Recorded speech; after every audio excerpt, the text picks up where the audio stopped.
सहनो भुनक्तु सह वीर्यं करवावहे तेजस्विनावधीतमस्तु मा विद्विषावहे। ओम शांति शांति शांति। दरेक दिव्य मुमुक्षु हरिभक्तों ने जय श्री कृष्ण, जय श्री राम, जय स्वामी नारायण। चातुर्मास भक्त चरित्र अमृतनी अंदर छेल्ला 2 દિવસથી આપણે વડતાલના જોબન પગીનું આખ્યાન હોય કે પંચાળાના ઝીણાભાઈનું આખ્યાનનો આસ્વાદ માણી રહ્યા છીએ। આજે આ ચાતુર્માસના તૃતીય દિને આપણે સર્વ કોઈ અહીંયા એકઠા થયા છીએ। તો આજે આપણે એક એવા ભક્તરાજની વાત કરવી છે કે જે પ્રથમ તો પોતે ભક્ત નહોતા। જેમ આપણે ચાતુર્માસની શરૂઆતની અંદર જ તે વડતાલના જોબન પગી જે કે મહાન પોતે લૂંટારો હતો અને એ લૂંટારામાંથી એનું જીવન પરિવર્તન થયું અને શ્રીજી મહારાજની દરેક આજ્ઞાનું નિયમ ધર્મનું પોતે પાલન કરતો થઈ ગયો અને ભગવાનને પોતે પામી શક્યો। તો એ આ જોબન પગીનો તે પાકો મિત્ર એટલે કે રૂડા ભગત અને રૂડો રખડું। આ રૂડા ભગત ને રૂડા રખડુંનું પણ એક વૃતાંત છે। રૂડા ભગતની તો અત્યારે વાતો નથી કરવી શરૂઆતના પ્રસંગોમાં, પરંતુ રૂડા રખડુની તો વાત કરવી જ છે। અને કેવું ભયંકર જીવન હતું, પરંતુ સદગુરુ બ્રહ્માનંદ સ્વામીનો સમાગમ કર્યો અને જો શ્રીજી મહારાજમાં તો સામર્થ્ય હતું, પરંતુ આ સદગુરુ બ્રહ્માનંદ સ્વામીએ પણ સ્વામિનારાયણ ભગવાનનું એ મહામંત્રની તાકાત કઈ હતી તો આજના આ ચરિત્ર ઉપરથી આપણને ખ્યાલ આવશે। અને ખરેખર આ રૂડા રખડુનું કલ્યાણ શ્રીજી મહારાજે કેવું કર્યું ને કેવી સ્થિતિ સુધી પહોંચાડ્યો તેના અદ્ભુત ચરિત્ર પ્રસંગો અને એક ચમત્કાર પણ આપણે આજે સાંભળવાનો છે। તો આમ તો આ રૂડો રખડું પોતે જાતે ભીલ અને રહેઠાણ ગયું તો એનું કોઈ ઘર નહીં, વન અને જંગલ ને ઝાડવા આ જ એનું રહેઠાણ। નદીના કોતરો અને ખીણો, ધંધામાં શું કરે, ખેતી કામ નહીં પણ લૂંટફાટ જ કરવાની। હવે આ રૂડિયો પોતે પશુ જેવું જીવન જીવતો, પાછો અપરિણિત હતો, પણ એક વિશેષ કહી શકાય ને બ્રહ્મચારી હતો અને હનુમાનજીનો ભગત। હવે કમર ઉપર મેલો કછોટો વાળતો। જો આજે આપણે વૃતાંત શા માટે જોઈએ છે, આપણને ખ્યાલ આવે કે ભગવાન સ્વામિનારાયણના જે ભક્તો હતા ને તો એ ભક્તો પ્રથમ ભક્ત નહોતા, પરંતુ એવા એમના જીવન હતા ને એવા એમના ધંધા હતા ને પણ છતાં પણ સ્વામિનારાયણ ભગવાનનો યોગ થયો ને એમના સંતોના યોગે કરીને કેવી પોતે ઉચ્ચ સ્થિતિ પોતે પામી શક્યા છે। એટલે હું તમને વૃતાંતની વાતો કરું છું। આજે જે પ્રસંગો આપણે જોવાના છે ને એના આધારે આપણને ખ્યાલ આવશે કે આ રૂડા જે રખડો હતો તો એનું કઈ રીતે કલ્યાણ કર્યું શ્રીજી મહારાજે અને કેવા ચમત્કારો કર્યા। હવે આમ તો શરીર માથું ને પગ ખુલ્લા, ખભે તીરનો ભાથો ને હાથમાં બાણ લઈને પોતે 6 ઋતુની અંદર રાત દિવસ પોતે જંગલની અંદર પોતે રખડે। એટલે લોકો છે ને આનું નામ છે ને રૂડો નહીં પણ રૂડિયો રખડું કરી દેતા। એટલે હવે આપણને ખ્યાલ આવી કેમ રૂડા ભગત ને રૂડું રખડું, કારણ કે રખડુંનું કામ શું હોય, રખડવાનું। એમાં રૂડિયાનું કામ પણ આ જ હતું। જે પ્રથમ દિવસે આપણે વડતાલના જોબન પગીનું આખ્યાન જોયું હતું તો આ રૂડિયાને જોબન વડતાલાનો સંગ થઈ ગયેલો અને જોબને તેને ઘડ્યો અને જંગલમાંથી ગામમાં બધો આવતો કર્યો ને વડતાલમાં તે જોબનના ઘરે આવે ત્યારે રૂડિયો પોતે ટૂંકી બંડી પહેરી લે, માથે દોરડા જેવી પાઘડી વીંટી લે અને ગામ છોડે જ તે ત્યારે બંડીને પાઘડી ઝાડ ને એ બધું સંતાડી દે। એટલે એને કાઢેલું જે પગેરું છે ને ક્યારેય નિષ્ફળ ન જાય, એમ જ એને છોડેલું બાણ પણ ક્યારેય નિષ્ફળ ન જાય। આવી તો એ પોતે એમાં કુશળતા ધરાવતો અને પાછું શબ્દવેદી બાણ મારતો। એટલે જાણે આમ એકલવ્યને તમે જોઈ શકો ને અર્જુનને જોવો એવું જ આનું કામ હતું આ રૂડા રખડુંનું। એટલે જોબનને મળવા આવતો ત્યારે પોતે હરણાનો છે ને શિકાર હમાચામ બાંધીને લાવતો। હવે હમાચો એટલે શું, તો અત્યારે તો કેરેટ હોય, કોઈ થેલી હોય, થેલો હોય, પણ આ હમાચો એટલે શું, ચામડાને આમ ચામડાની દોરીથી સીવીને એક થેલો તૈયાર પહેલાના સમયની અંદર કરવામાં આવતો અને આ હમેચાની અંદર એ હરણિયાને બાંધીને લાવે અને બધાય મળીને મીજબાની પોતે કરે। એટલે જોબન પગીના તો 52 બાતમદારો હતા। પ્રથમ દિવસે જ આપણે વાત કરી તો બધા પ્રથમમાં કહી શકાય ને જેનું નામ હતું તો એ પ્રથમ રૂડિયાને બાતમી પહોંચાડે, જેટલા પણ 52 બાતમદારો હોય ને એને. પછી રૂડિયો હોય એ જોબન પગીને બાતમી આપે. તો એવો આ જોબનનો વફાદાર હતો. અને રાત્રે પણ હુવાનું કહ્યું, પણ કેવી રીતે સુવે? અડધો જાગતો ઊંઘે. એટલે જંગલમાં ઝાડ પર ચડ્યો હોય અને કાંઈક અવાજ થાય એટલે તરત જાગી જાય. એટલે આમ કહી શકાય કૂતરા જેવું જ જીવન. કૂતરો જો તરત તે હલન ચલન કરો એટલે તરત જાગી જાય. તો એવી રીતે આ રૂડું રખડુંનું કામ હતું. હવે આ રૂડિયો શિકાર ખૂબ કરે. હજારો બધા પ્રાણીઓ હોય ને લાખો બધા પંખીડા હોય એને બધા મારે. અને ઘણા બધા માણસો આમ ગણાય નહીં, વીણાય નહીં, એટલા માણસોને જ મોતને ઘાટ એને ઉતારી નાખેલા. અને દારૂના નશામાં રહેવાનું, આંખો લાલ ઘૂમ હોય, પાછો અફીણનો બંધાણી, ગાંજો ભાંગ બધું પીવે. અને એટલું જ નહીં, એક વિશેષતા કયો કે તમે નકારાત્મકતા કયો, જો આ વૃતાંત સાંભળીને આપણને ખ્યાલ આવશે કે આ રૂડો જે રખડો હતો એનું કેવું જીવન હતું. જો જીવન પરિવર્તન એના કસબી છે ને શ્રીજી મહારાજ છે અને શ્રીજી મહારાજના સંતો છે. ખરેખર આવા જીવનને એમને સારા એવા જીવન કરી ત્યાં થયા છે ને પરિવર્તનો કરેલા છે. હું તમને સાપની વાત કરતો હતો. હવે આ રૂડો રખડું પોતે સાપ પકડે તો બોલો, સાપ પકડે એટલું નહીં, પૂંછડીને છે ને મોં તરફથી આમ વેત ભાગ કાપી નાખે. અને બચેલો ભાગ હોય એ પોતે રાંધીને ખાઈ જાય. અને ક્યારેય પગમાં પગરખા પહેરવાના નહીં. શૂળો તો લોટ થઈ જતી, તેવા એના પથ્થર જેવા પગ થઈ ગયેલા. અને એના શરીરમાં ક્યાંય લોહી નીકળે કે વાગે ને તો બોલો એની પીડા એને અનુભવાય નહીં. તો કેટલું આમ જળ ભરત જેવું કામ કહી શકાય.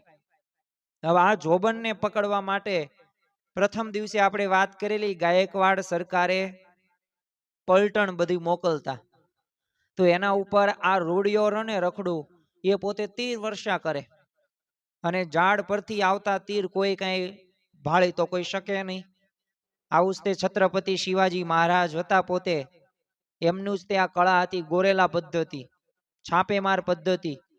હવે આ ગોરેલા પદ્ધતિ એટલે શું? તો એક વૃક્ષ હોય ત્યાં ઘણા બધા સૈનિક હોય, પછી ત્યાં તીર મારીને બીજા વૃક્ષે પોતે આમથી આમ વાંદરા કેમ ઊભા ઊભ કરે, એટલે કોઈને કઈ ખ્યાલ જ ન આવે કઈ જગ્યાએ સૈનિકો તીર આવવા દે છે. એટલે આવો આ રૂડો રખડું પણ પોતે કરતો. અને જોબન ગામ ભાંગવાની યોજના કરે ત્યારે આ રૂડિયો પોતે ઊંટ હાંકવા બેસતો. અને એ વખતે બંડી પાઘડી પહેરીને બોકાની વાળતો ને ખભે તો આમ તીર કામઠી તો હોય જ તે. હવે પરિવર્તન ક્યારે થાય? તો સંવંત 1866 ની અંદર જે ડભાણની અંદર શ્રીજી મહારાજે મહાવિષ્ણુ યાગ કરેલો અને ભાદરાના જે મૂળજી શર્મા ને દીક્ષિત કરીને ગુણાતીતાનંદ સ્વામી નામ ધરાવ્યું. હવે એ વખતે જોબન પગી ઘોડો ચોરવા લાવેલો અને ત્યારે એને ઘોડે ઘોડે શ્રીજી મહારાજના અનંત સ્વરૂપો દર્શન થયા ને એનાથી જ તે પોતે સત્સંગી બની જાય છે અને ભગવાનનો નિશ્ચય થઈ જાય છે અને સત્સંગી બની ગયો. બસ ત્યારે જ તે એ તીર કામઠું તલવાર છૂટી ગયા અને આ રૂડું રખડું એ પણ હાથમાં માળા લઈ લીધી. અને જોબન પગીને પાપો કરેલા બધા હતા એ શ્રીજી મહારાજે માફ કરી દીધા. એટલે જોબન તો પાપનો ધંધો છોડીને પરમ ભક્ત બની ગયો. એટલે ત્યારે રૂડા રખડું એ પણ નક્કી કરેલું કે આપણે પણ હવે સત્સંગી બની જવું છે. પણ ધંધો ત્યારથી મૂકી દીધેલો. સત્સંગી બની જવાનો પણ ત્યારે વિચાર હતો, પણ ત્યારે બન્યો નહોતો. પણ હા, ત્યારથી જોબનના જે બાતમદારો હોય તો એનો સંગ એને છોડી દીધો કે હવે એવા કઈ સંગે રહેવું નથી અને એ પણ કાર્ય કરવું નથી. હવે એક વખતની વાત છે, વડતાલમાં બ્રહ્માનંદ સ્વામી પાસે જોબન પગીએ પોતાના બધા ભૂતકાળની ઘણી બધી વાતો કરેલી. તો એમાં છે ને રૂડિયા રખડુની વાત કરતા હતા અને ગળે છે ને ડૂમો ભરાઈ આવ્યો. એટલે બ્રહ્માનંદ સ્વામીને આશ્ચર્ય થયું કે આ રૂડો રખડું કેવો હશે. એટલે સ્વસ્થ થઈને પછી તો જોબન પગી આગળ વાત કરી બ્રહ્માનંદ સ્વામી આ રૂડિયો છે ને મરણ પથારીએ છે અને 4 મહિનાથી છે ને પોતે પીડાય છે. એટલે કર્મના ફળ તો ભોગવે છે, રાડો પાડે છે. જો કર્મનું ફળ રહ્યું ને દરેકે ભોગવવું પડે છે. પણ હા, ભગવાન અને સંતની જો કૃપા થાય તો કાળ, કર્મ અને માયાથી બચી શકાય છે પાછું. પણ એવી કૃપા અને એવા રાજી કરવા જોઈએ તો એ શક્ય છે. પ્રારબ્ધ પણ આપણે સત્સંગી થયા ને ત્યારે ભગવાન અને સંતના હાથમાં છે. પછી તે ધારે ને એ થાય. અને ભગવાનની મરજી વગર તો કોઈથી તરણું પણ હલાવ્યું હલતું નથી. જો આવો ભગવાનનો કરતા હરતાપણાનો નિશ્ચય આપણે રાખવાનો છે. પણ જો આપણો એક સનાતન સિદ્ધાંત છે કે સારા કામનું સારું ફળ, ખરાબ કામનું ખરાબ ફળ, જેવું વાવો તેવું લણો, એના જેવી વાત. કર્મતણો સિદ્ધાંત સનાતન, કર્મતણો સિદ્ધાંત સનાતન. કર્મનો સિદ્ધાંત છે કે તમે જેવું વાવશો ને એવું જ તે તમને મળશે. અત્યારે વર્ષા ઋતુ કહેતા કે ચોમાસાની સિઝન છે, તો 15 દિવસ કે મહિના પૂર્વે ખેડૂતે જે વાવ્યું હશે જમીનની અંદર એ જ 3-4 મહિને બહાર આવવાનું છે. તો એવી જ રીતે આપણે જેવા કર્મ કરશું ને એવા ફળ આપણે ભોગવવા પડશે. ઘણી વખત આપણને એવું લાગતું હશે કે અમે ગમે એવા કામ કરીએ તોય ભગવાન અમને તો સારું જ આપે, તો પણ યાદ રાખજો, અનીતિ અપ્રામાણિકતાથી દાખવેલું કર્મ આજે નહીં તો આવતીકાલે ભોગવ્યા વગર છૂટકો નથી. Earth is round, no corners. પૃથ્વી ગોળ છે અને એક પણ ખૂણો નથી, એટલે એ કર્મનું ફળ તમારે ભોગવવું જ પડશે. એટલે જોબન પગીએ બ્રહ્માનંદ સ્વામીની વાત કરી કે સ્વામી કર્મના ફળ ભોગવે છે ને રાડો પાડે છે આ રૂડો રખડું, અને એનો જીવ જતો જ નથી. એટલે બામરોલી ગામે તખાપગીના ઘરે અત્યારે એની ચાકરી કરવા મેં સોંપ્યો છે. અને 3 દિવસ પહેલા હું ખબર કાઢવા ગયો ને ત્યારે બોલો સ્વામી એના શરીરની અંદર આ જોબન પગી જેનો પાકો મિત્ર છે રૂડો રખડું, એની વાત બ્રહ્માનંદ સ્વામી કરે છે કે એના શરીરમાં ઘારા પડ્યા છે, એમાં જીવડા છે ને ખદબદે છે.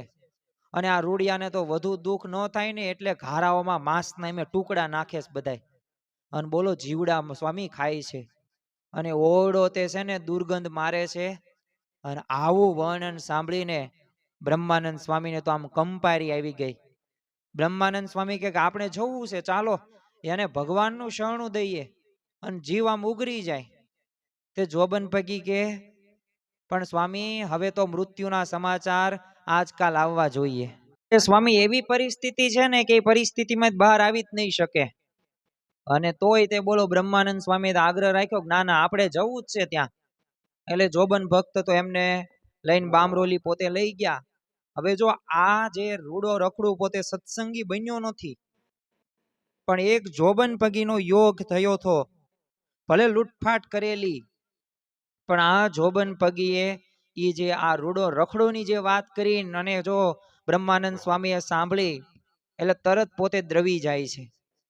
અને તખા પગીએ બીજા ઓરડામાં રૂડિયાની પથારી ફેરવાવી, સાપ ખાટલામાં સુવાડ્યો, તો એ દુર્ગંધ તો આવતી જ હતી, કારણ કે શરીરમાં તે જીવડા પડી ગયેલા હતા. એટલે બ્રહ્માનંદ સ્વામીએ જે રૂડિયાની પથારી પાસે આવ્યા અને તુંબડામાં પાણી ભરેલું તે એમાંથી અંજલી લીધી અને પોતે સ્વામિનારાયણ મંત્રની જો ધૂન કરતા કરતા રૂડિયા ઉપર તો આમ છંટકાવ કર્યો. ત્યારે થોડું જળ એના મોંમાં મૂક્યું, પીડા તો થોડીક ઓછી થઈ ગઈ. જો હાલતા ચાલતા ખાતા પીતા સ્વામિનારાયણ સ્વામિનારાયણ, અને રૂડું સ્વામિનારાયણ નામ એ ખરેખર આપણને સુખી કરે છે. મૂળ અનાદિ અક્ષર મૂર્તિ ગુણાતીતાનંદ સ્વામીએ પોતાની વાતની અંદર કીધું છે ને, મૂંઝવણ આવે તો કેમ કરવું? તો સ્વામિનારાયણ સ્વામિનારાયણ ભજન કરવું એટલે મૂંઝવણ ટળી જાય.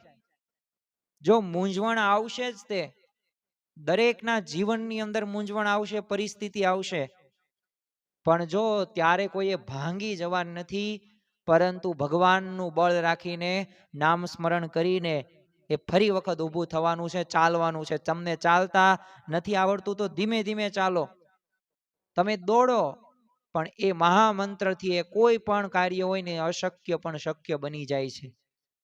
અને બ્રહ્માનંદ સ્વામીને પગે લાગ્યો આ રૂડો રખડું, પોકે પોકે રડતા પોતે કહેવા લાગ્યો, સ્વામી બાપજી મેં કરોડો ગુના કર્યા છે, અસંખ્ય જીવ મેં માર્યા છે, હું જાણું છું આ યાતના તેની જ છે. એટલે આજે મારો જીવ છે ને જતી વખતે તમે દર્શને દીધા અને ભગવાન મારા ગુના માફ કરે એવું કરજો. રડતા રડતા રૂડો રખડું બ્રહ્માનંદ સ્વામીને એ આવી રીતના પોતે નિષ્કપટ ભાવે પોતે કરતો ગયો. જો ભગવાન ને સંત આગળ નિષ્કપટ ભાવ રાખો, એની આગળ ક્યારેય તે કપટ ન કરવું. એટલે બ્રહ્માનંદ સ્વામીને દયા આવી ગઈ, એટલે એમણે તો શ્રીજી મહારાજને યાદ કર્યા અને રૂડિયાના જમણા હાથમાં જળ મૂકીને શરણાગતિ મંત્ર ભણ્યા અને વર્તમાન ધરાવ્યા કંઠી બાંધીને પછી કીધું કે જો ભગવાન તને આ દુઃખમાંથી બેઠો કરે તો પછીનું જીવન રહ્યું ને તારે ભગવાન માટે વિતાવવું અને વડતાલ મંદિરમાં રહીને સેવા કરવી અને મંદિર ચણાઈ રહ્યું છે ને એમાં તારી સેવા અર્પણ થઈ જાય તો ભગવાન તારો છેલ્લો જન્મ કરી દેશે. વિચાર કરો કેટલા બધા ગુના કર્યા હતા. જો હમણાં મેં વૃત્તાંત મેં કીધું ને એનું મુખ્ય કારણ આ જ હતું કે ખ્યાલ આપણને આવે કે આ રૂડા રખડું એવું તે શું કર્યું. અને હવે જો આ બ્રહ્માનંદ સ્વામીનો ભેટો થયો અને ભેટો થયો ને એમને વર્તમાન ધરાવ્યાન કંઠી બાંધીને ભગવાનનું નામ સ્મરણ કરવાનું કીધું જો સારું થઈ જાય તો અને આ છેલ્લો જન્મ કરી લેજે. હવે બ્રહ્માનંદ સ્વામીના આટલા વેણથી રૂડિયાના અંતરમાં તો અપાર શાંતિ થઈ ગઈ. એટલે રૂડિયાએ કીધું કે સ્વામી મને આ ઘારા ક્યારેય રૂજાય એવું લાગતું નથી. હવે આ નરકના દુઃખમાં મને છોડાવો. મને નથી લાગતું કે આવા થાશે. બ્રહ્માનંદ સ્વામીએ આશ્વાસન આપ્યું. તે એટલે કીધું કે જો તને તું વાત બરોબર છું એ તારી વાત સાચી પણ એ બધુંય સારું થઈ જશે અને જરૂર ભગવાન તને બેઠો કરશે. અને તખાપગી સત્સંગી હતા એટલે એનું સીધું લઈને બ્રહ્માનંદ સ્વામીએ ત્યાં જ રસોઈ કરીને ઠાકોરજીને જમાડ્યા. હવે રૂડિયાને પણ પ્રસાદી મળી. પછી તો સ્વામીને સૌ બધા વડતાલ ગયા ને શ્રીજી મહારાજની કૃપાથી હવે રૂડિયાને શરીરે છે ને રૂજ આવવા લાગી અને ઘારા ભરાવા લાગ્યા. આખા શરીર ઉપરથી જૂની ખોળ છે ને ઉતરતી નવી ચામડી આવી. અને ત્રીજા જ દિવસે એ સમાચાર આવ્યા કે હવે જો થોડું થોડું ભોજન જો પેટમાં જાય છે અને આવી જ રીતના બોલો બ્રહ્માનંદ સ્વામીના કહેવાથી 3 મહિને તો રૂડિયો બોલો સંપૂર્ણ સાજો થઈ ગયો. અને ખરેખર ગાડામાં ઘાસ ને રૂ પથારી પાથરીને બેસાડીને વડતાલ તેડી લાવ્યા અને બ્રહ્માનંદ સ્વામીએ તે રૂડિયાન માથે મુંડન કરાવ્યું ને એને નવડાવ્યો. હવે સફેદ ધોતિયું પહેરાવ્યું, સફેદ બંડી ને સફેદ પાઘડી બંધાવી અને પાર્ષદ દીક્ષા આપી બ્રહ્માનંદ સ્વામીએ. અને આજથી પૂજા પાઠ કરતા હવે તો રૂડા રખડુમાંથી રૂડા ભગત થઈ ગયા. જો બ્રહ્માનંદ સ્વામીનો સંગ થયો એટલે જો બ્રહ્માનંદ સ્વામી પણ પોતાનો અનુભવ વર્ણવતા શું કહે છે એક પદની અંદર, સંત સમાગમ કીજે હો નિશ દિન સંત સમાગમ કીજે. આ સંત સમાગમની તાકાત છે. આ સંત સમાગમનો મહિમા છે. અરે તમે વ્યસની જીવન જીવતા હોય ને સમાગમ કરો ને તો તમે નિર્વ્યસની જીવન બંધ થઈ જાઓ. તમે કામ ક્રોધ ગમે એટલા પીડાતા હોય પણ સાચા સંતનો તમે સમાગમ કરો તો અવશ્ય તમારા અંતરની અંદર શાંતિ થઈ જાય ને. એટલે જ કોઈકે કહ્યું છે કીર્તન પણ આપણે બોલીએ છીએ કે માટે સેવે તું સાચા સંતને રે તારા ટળશે ત્રિવિધના તાપયંત કાળે સગું નહીં કોઈનું રે. આ રૂડા રખડાનું રૂખડુંનું જે વર્તન આપણે જોયું ને અને એનું જે વૃતાંત જોયું ને ત્યારે પણ આપણને ખ્યાલ આવે કે આ કોઈ કાળે આને મટે નહીં. પણ જો બ્રહ્માનંદ સ્વામીનો ભેટો થયો ને આ ભેટાથી એનું જીવન પરિવર્તન થાય છે ને પૂજા પાઠ કરતા થઈ ગયો, રૂડા ભગત થઈ ગયું નામ એનું. હવે આ તો અત્યાર સુધીનું પરિવર્તન હતું. હવે જે એનું પરિવર્તન થાય છે ને જે એને ભગવાન એ જે કક્ષાએ પહોંચાડે છે ને એના પણ પ્રસંગો સાંભળવા જેવા છે. જો આ બધાય પ્રસંગો કહેવા પાછળનો મારો ઉદ્દેશ એક જ છે કે જો આવા મહાન ભક્તો થઈ ગયા કે જેમના જીવન સામે જોઈએ ને તો આપણને ખ્યાલ આવે કોઈ કાળે એ આમને ક્યારેય તે જીવન પરિવર્તનો થાય જ નહીં. પણ જો આવા ભગવાન જેવા સંત નો જો ભેટો થાય ને દરેક પરમહંસોમાં ભગવાન જેવું સામર્થ્ય હતું. તમે વિચાર કરો શ્રીજી મહારાજમાં કેવું સામર્થ્ય હશે. મરેલાને જીવતા કરે ને એવા સામર્થ્યવાન પરમહંસો હતા. અને એટલે જ તે આ રૂડા ભગત બ્રહ્માનંદ સ્વામીના મંડળમાં પોતે શિષ્ય થઈને રહ્યા. હવે રૂડા ભગતને નવું જીવન મળેલું. એને બ્રહ્માનંદ સ્વામીને કીધું કે મારે મારા છે ને પાપ પખાળવા છે, માટે તમે મને કહેવામાં કઈ કસર રાખશો માં, જેમ મારે વર્તવું ઘટે ને એમ આજ્ઞા કરો. સાચો ભક્ત થાય ને ત્યારે ભક્ત રહ્યો ને ભગવાનને સંત પાસે આવવું માગે છે કે મારું જીવનું સારું થાય ને એવું તમે કરજો. અને બ્રહ્માનંદ સ્વામીએ કીધું કે તારે છે ને આ ભવે પાર પડવું હોય ને તો હું કહું એમ કરજે કે આ મંદિરમાં જે સંતો રહે છે ને એની એઠવાડો ખાવો પડશે. બપોરે સંતો જમી રહે ને પછી પત્તર ધોવા ઉઠે ને ત્યારે ખાળ પાસે ઠામણું લઈને ઊભો રહે છે અને સંતો જે કંઈ વધેલું આપે ને કોળિયો અન્ન ભેગું કરજે અને પછી ચોકામાં પીરસાય ને તે બધું એકઠું કરીને પાણીની બધી અંજલી નાખીને સ્વામિનારાયણ સ્વામિનારાયણ ભજન કરતા કરતા જમી જજે. આપણે તો આ સાંભળીને સૂગ આવે. અને સવારે વહેલો ઉઠીને ગૌશાળામાં તે વાસીદું વાળજે. જો આ વાસના સ્વભાવોને દૂર કરવા માટે આ સેવા અવશ્ય કરવી જોઈએ. આપણને ઘણી વખત કહેવામાં આવે છે ને કે આ સેવા કરો, આમ કરો, પણ એના મૂળની અંદર શું છે? આ બધી બાબતો છે, આવા બધા પ્રસંગો આપણા સંપ્રદાયની અંદર જોવા મળે છે. મંદિરના આંગણાની રજ નિત્ય મસ્તકે તું ધારજે અને છાતીએ લગાવજે. અને સંતો જે કંઈ પણ સેવા આપે ને તે યથાશક્તિ કરજે.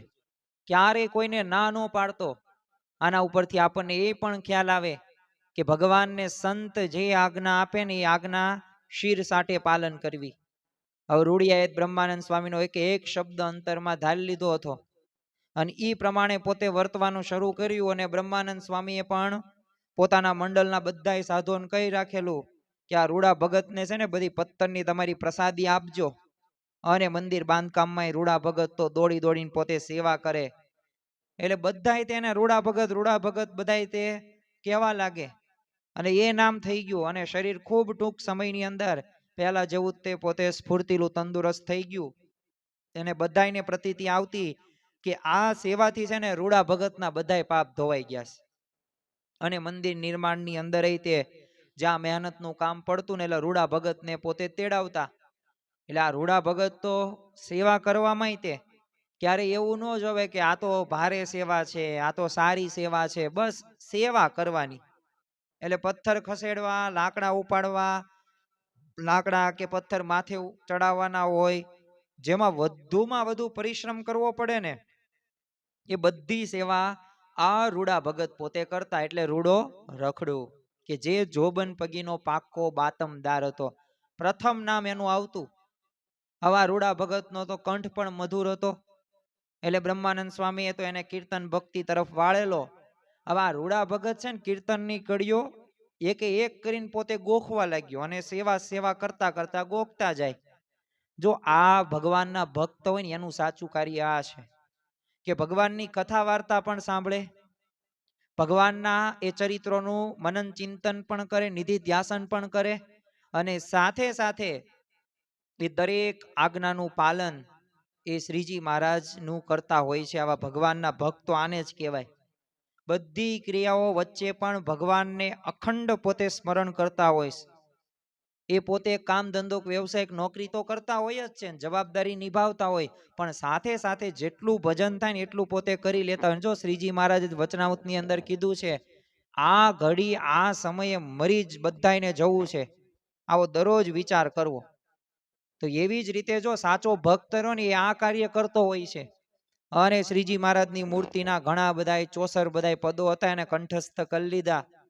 હવે રાત્રે સભા થતી ત્યારે મીઠી હલકથી તેઓ કીર્તનો બોલતો અને સભાને આમ રંજન કરી દેતો. હવે આ રૂડા ભગતને છે ને પરોક્ષના ભજનનો આમ રાગ ને ઢાળ ઘણા બધા આવડતા. એટલે બ્રહ્માનંદ સ્વામી પોતાની આમ નવરચનામાં એનો ઉપયોગ કરેલો. એટલે નવો રાગ સાંભળે ને તરત નોંધી લેતા અને પછી તેવા જ રાગ ઢાળમાં શ્રીજી મહારાજની બધી સલુણી મૂર્તિનું કીર્તન રચ નાખે અને એ કીર્તન રૂડા ભગત પાછા કંઠેય કરી લેતા. એટલે બ્રહ્માનંદ સ્વામી પણ બોલો રૂડા ભગતનો આ પરિવર્તન થયું રૂડા રખડુમાંથી અને એ જે ભક્તિ માર્ગમાં અને જે આજ્ઞાનું પાલન કર્યું એના સામર્થ્યથી એને બધું યાદ પણ રહેવા લાગ્યું અને નવા નવા રાગો બ્રહ્માનંદ સ્વામીને પાછા આપતા જાય. હવે મંદિરનું બધું બાંધકામ ચાલુ હતું અને એવામાં તે વિચરણ કરતા શ્રીજી મહારાજ સંતો અને ભક્તો સાથે વડતાલ પોતે પધારેલા. એટલે ભગતને તો શ્રીજી મહારાજના દર્શન થયા નહોતા, પણ આ પ્રથમ વખત શ્રીજી મહારાજના દર્શન થયા. જાણે જાણે રૂડા ભગત માટે શ્રીજી મહારાજ પધાર્યા હતા. હવે શ્રીજી મહારાજે બ્રહ્માનંદ સ્વામીને તેનો પરિચય પૂછ્યો. એટલે સ્વામીએ તો એના જીવનનું બધું સંપૂર્ણ વૃતાંત શ્રીજી મહારાજને સંભળાવ્યું અને હાલમાં મંદિરની સેવા અને કીર્તન ગાન ને બધું કરીને આપને રીઝવે છે એમ પણ કીધેલું. એટલે શ્રીજી મહારાજ તો એમની જે ભક્તિ ને સેવા ને વ્રત જ્યારે સાંભળ્યું ને ત્યારે વારી ગયા અને પોતે માથે આશીર્વાદથી વર્ષાઈ કરીને બહુ પ્રસન્ન થઈ ગયા હવે એ જ વખતે બ્રહ્માનંદ સ્વામીએ રૂડા ભગત પાસે એક પરજ રાગનું શ્રીજી મહારાજની મૂર્તિનું કીર્તન ગવરાયું. હવે રૂડા ભગતની તો મીઠી હલક અને હૃદયનો સાચો ભાવ હતો. અને જો ભગવાનને સંત રહ્યા ભાવના ભૂખ્યા છે, એટલે જ કોઈકે કહ્યું છે ને કે તમે ભાવે ભજી લો ભગવાન, જીવન થોડું રહ્યું, કંઈક આત્માનું કરી લ્યો કલ્યાણ, જીવન થોડું રહ્યું, એણે દીધેલા કોલ તમે ભૂલી ગયા. ખરેખર એના દીધેલા કોલ છે, તું બ્રહ્મરૂપ થવા જ આવ્યો છું, તારો જન્મ એ ખરેખર આત્મકલ્યાણ માટે જ છે, પણ એને જે દીધા છે ને કોલ એ આપણે ભૂલી જઈએ છીએ. પણ હવે આપણે આવા પ્રસંગો અને આવા ભક્તોના ચરિત્રોમાંથી આપણે ખાસ પ્રેરણા લેવાની છે કે આપણે સર્વ કોઈએ મરી તો જવાનું જ છે, મારે તમારે. તો આપણે આ જ જન્મે એકાંતિક ધર્મ સિદ્ધ કરીને બ્રહ્મરૂપ થઈને ભગવાનની ભક્તિને ન કરીએ, એ અધિકારી ન બનીએ. તો એના માટે જે કરવું ઘટે ને એ બધું કરવું. આપણા સંતાનો માટે કેટલા બધા પ્રયત્નો આપણે કરીએ છીએ, એક પણ પ્રયત્ન બાકી નથી રહેવા દેતા. તો આપણે આપણા આત્માનું કલ્યાણ કરવા માટે નહીં પ્રયત્નો કરવા પડે. અને જો આ રીતનો સાચો ભાવ જોઈને શ્રીજી મહારાજે ડોલવા લાગ્યા, સભા સ્તબ્ધ થઈ ગઈ. કીર્તન પૂરું થઈ ગયું ને એટલે બધાએ એટલે ભાવ સમાધિમાંથી જાગીને શ્રીજી મહારાજને પછી તો પ્રસન્નતાનો હાર પણ પહેરાવે છે. હવે આ રૂડા ભગત તો અકારણ કૃપા વર્ષાથી ગદગદ કંઠ થઈ ગયેલો અને આંખો તો વર્ષના આંસુથી તે છલકાઈ ગઈ. બે હાથ જોડીને પ્રાર્થના સાથે કહેવા લાગ્યા કે મહારાજ, ક્યાં મારું પશુ જેવું જીવન અને ક્યાં આજે અક્ષરનાથની ગોદમાં ખેલતું આ મુક્ત હંસ જેવું જીવન. પ્રભુ, હું આપને અંતર્યામી જાણું છું અને તમે બધુંય જાણો છો, એટલે આપે જ આ બ્રહ્મ મુનિને અંત પ્રેરણા કરીને મને ઉગારવા મોકલા હતા અને આપે જ મને જીવન દાન આપીને ભવસાગરમાંથી ઉગારી લીધો છે. નહીતર મારું સ્થાન અહીંયા હોય, મને તો ગામમાં પણ કોઈ પેશવા ન દે. અને એમ કહીને રૂડા ભગતે પોતાના કરેલા કરતૂત શ્રીજી મહારાજ પાસે એ આંસુઓ સાથે વહાવ્યા અને ખરેખર પોતે કરગર થઈ ગયા કે હે ભગવાન, હે સંત, એ તમે જ તે પ્રેરણા. અને જો દાસના દુશ્મન હરિ કેદી હોય નહીં, જેમ કરે તેમ સારું જ કરે. ખરેખર ભગવાન ની ભક્ત હોય કે અભક્ત હોય, એના બધાય ગુના માફ કરે છે. અને આ ભગવાન ની ભક્તની રક્ષા કરે જ છે. પણ આપણને વિશ્વાસ હોવો પડે. જો કૃપા નિધાન શ્રીજી મહારાજે એ પોતાના કર કમળથી એમના આશરુ એ લુચ્યાને કીધું, ભગત તમારા બધાય ગુના માફ કરી દીધા છે અને હવે આ નવો જન્મ છે. જ્યાં સુધી ખોળિયામાં આત્મા રહે ને ત્યાં સુધી આ મંદિરમાં રહીને સેવા અને કીર્તન ભક્તિ કર્યા કરજો. અને અમારી મૂર્તિના પદો કે કંઠ કરવા ને ગાવા, પાપ બધા ક્યારના બળી ગયા. હવે ભૂલી જવું, ભૂતકાળ સંભાળવો નહીં બહુ. અને આ જોબન પગીના જોગથી અમારો જોગ તમને થઈ ગયો. અને એમ કહીને શ્રીજી મહારાજે પોતાના કર કમળ એના મસ્તકે મૂક્યા અને પોતાની પાસે તે પડેલા બધા સાકરના પડિયાના 2 ગાંગડા કાઢીને બોલો પોતાના હાથે એના મોંમાં મૂક્યા. અને પછી એના જે સુરીલા કંઠ હતા ને એનાય વખાણ કરે છે. અને રૂડા ભગત તો પોતે ધન્ય ધન્ય થઈ જાય છે. કારણ કે વિચાર તો કરો, પૂર્ણ પુરુષોત્તમ સર્વોપરી ભગવાન, અને એમના હાથથી એ સાકરના 2 ગાંગડા ખાવા મળ્યા. અરે એમની પ્રત્યક્ષ ઉપસ્થિતિની અંદર પોતાના નિષ્કપટ થવાનો એક અવસર રૂડો મળ્યો. અને આ જો બ્રહ્માનંદ સ્વામીના તે એ માધ્યમ તરીકે એમને પ્રાપ્ત થયો. જો આ ખરેખર ભગવાનને આવા ભગવાન જેવા સાધુઓ સંતો હોય ને, તો એમનું જીવન જો આવું પવિત્ર હોય ને, તો અવશ્ય આવા કાર્યો થાય છે, આજે પણ થાય છે. અને વિચાર કરો કેટલો સામર્થ્ય સુધી ભગવાન પહોંચાડે છે. એક પ્રસંગ જોઈને આપણે પૂરું કરીએ તો વડતાલમાં જ્યારે મૂર્તિ પ્રતિષ્ઠા થઈ ગયા પછી છે ને, શ્રીજી મહારાજે બ્રહ્માનંદ સ્વામીને ત્યાંથી ઉઠાવ્યા અને પોતાની સાથે લીધા. એટલે થોડા વિચરણ પછી તો ગઢપુરમાં રાખેલા અને એમની સાથે મંડળમાં રૂડા ભગત પણ ગઢપુર પોતે રહ્યા. તો એકવાર છે ને ગઢપુરમાં ઉગમણા 12માં ઓરડાની ઓસરી ઉપર ઢોલિયા ઢળાવીને શ્રીજી મહારાજ બિરાજમાન હતા. ખબર પડતી ગઈ એમ બધા સૌ સંતો આવ્યા અને બ્રહ્માનંદ સ્વામી તે શ્રીજી મહારાજના ઢોલિયાના પાયા પાસે બેઠા. અને શ્રીજી મહારાજે વિનંતી કરતા કીધું કે મહારાજ, આ સંતોએ તો મારી પાસેથી ચાતુર્માસના વિશેષ નિયમો લીધા છે, અને જો આ ચાતુર્માસના વિશેષ નિયમો જે આપણે પણ સર્વ કોઈએ 2 દિવસ પૂર્વે લીધા હશે, જો ન લીધા હોય ને તો આજથી શરૂ કરી દેજો, જાગ્યા ત્યારથી સવાર. સમય વહી ગયો, ભલે ગમે તેવો સમય વહી ગયો, હવે એને ભૂલી જાઓ, પણ હવે આજથી શું કરવું છે, તો વિશેષ નિયમો આપણે લેવા. અને ખરેખર બ્રહ્માનંદ સ્વામીએ કીધું નિયમ તો આપી દીધા, પણ હવે મને તમે કંઈક નિયમ આપો. અને શ્રીજી મહારાજ કીધું બ્રહ્માનંદ, તમારે અમારી મૂર્તિના છે નિત્ય 4 પદ બનાવવા, એ નિયમ છે, જાઓ. તો બ્રહ્માનંદ સ્વામી કે હું નિત્ય નવા નવા રાગ ક્યાંથી લાવું, મારે તો રાગ ઉપર બળ ચાલે. હા સાંભળીને શ્રીજી મહારાજ કે ઓલ્યા રૂડા ભગત તમારા શિષ્ય છે ને, એ તમતા નવા રાગ પૂરા પાડશે. તો બ્રહ્માનંદ સ્વામી કે ભલે હું નિત્ય નવા 4 પદ રચીશ, પણ તમે તે પદો નિત્ય સાંભળવાનો નિયમ રાખો તો રચીશ. બ્રહ્માનંદ સ્વામી પણ એટલા જ હોશિયાર, મહારાજની મૂર્તિનું તો સુખ મળે પદ. અને શ્રીજી મહારાજ તો સમજી ગયા, એટલે હસીને કીધું કે વાહ બ્રહ્માનંદ, તમારે ચાતુર્માસ અમારી સાથે પાકો, કેમ કે નિત્ય તમારે સંભળાવવા ને અમારે સાંભળવું, તે તો જુદારો કેમ થાય. અને બ્રહ્માનંદ સ્વામી હોશિયાર હતા, જો દરરોજ એમને સાંભળવાનો મોકો મળી જાય એમને, તો ખરેખર શ્રીજી મહારાજ સાથે જ રહેવાનું થાય, એટલે વિયોગ થાય જ નહીં. પછી તો રૂડા ભગત નિત્ય નિત્ય નવા રાગ બ્રહ્માનંદ સ્વામીને આપે. અને સ્વામી તે પાછા ખટકા વાળા, જો ખપ મુમુક્ષુતા હોય ને તો ગમે તેમ થઈ જાય. અને શ્રીજી મહારાજના પદો રચી નિત્ય પોતે શ્રીજી મહારાજને સંભળાવે. તો બોલો આખા ચાતુર્માસની અંદર લીલાના, મૂર્તિના, ઉત્સવના બધા ભાત ભાતના એવા નવા પદો પોતે રચાતા ગયા. અને શ્રીજી મહારાજ તો એ પદો પ્રેમથી સાંભળતા અને વખાણે એટલા જ કરે. અને આ રીતે શ્રીજી મહારાજે રૂડા ભગતને બ્રહ્માનંદ સ્વામી સાથે ભક્તિમાં પ્રેરેલા. અને શ્રીજી મહારાજ બ્રહ્માનંદ સ્વામીની થાળની પ્રસાદી આપતા, અને સાથે સાથે બોલો રૂડા ભગતને પણ એ લાભ મળતો. અને ખરેખર આ રૂડા ભગતનો એક નવો જ જન્મ થયો હોય ને એવું કહી શકાય. તો જો સંતના સમાગમથી આ થાય, સાચા સંતનો સંગ કરવાથી આ પ્રકારના જીવન પરિવર્તનો થાય છે.